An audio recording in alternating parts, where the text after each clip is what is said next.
السلام علیکم ورحمت الله وبرکاتو. زما غیرتمندو پښتنو ورونو د یو عجیبه موضوع سره زه تاسو ته مخې ته راغلی یم.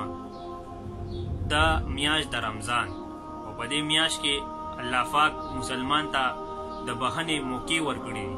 خو عجیبه دا ده بعضې د ښځو داسې فتنې راوتې دي چې په خپل یې هم ځان برباد کړی دی او نور هم ځان سره بربادول غواړي.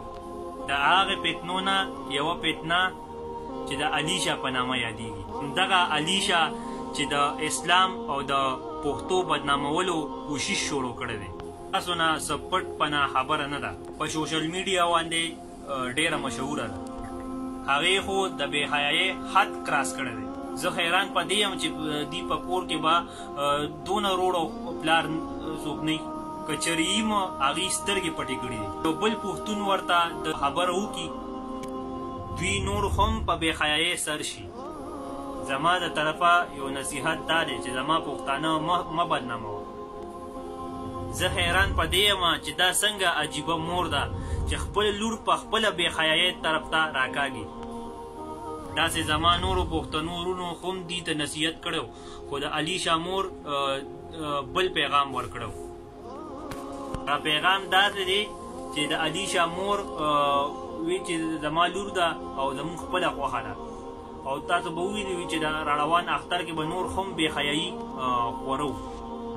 زه څه ووایم خو دومره دا اسلام مه بدناموئ، مسلمان مه بدناموئ او پښتانه مه بدناموئ. بس د دې نورو بې حیایۍ نه کردار شئ، ځکه چې الله ته به جواب ورکوئ او د هغې جواب دپاره ښه اعمال پکار دي، ځکه چې بې حیایي نه ده پکار.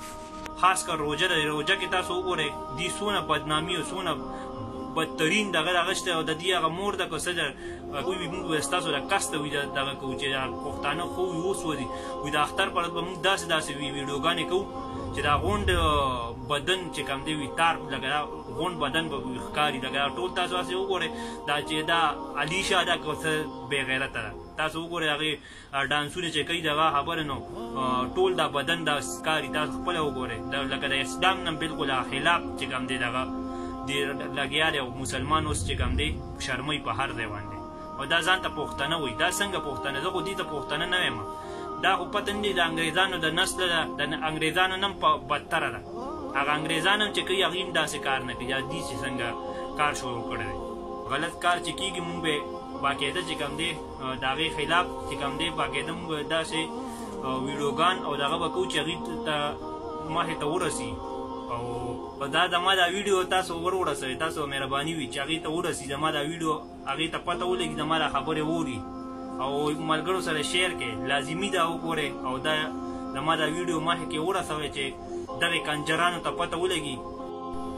زه اوس تاسو نه اجازت علمه د الله په امان. تر بل ویډیو پورې انتظار کوئ.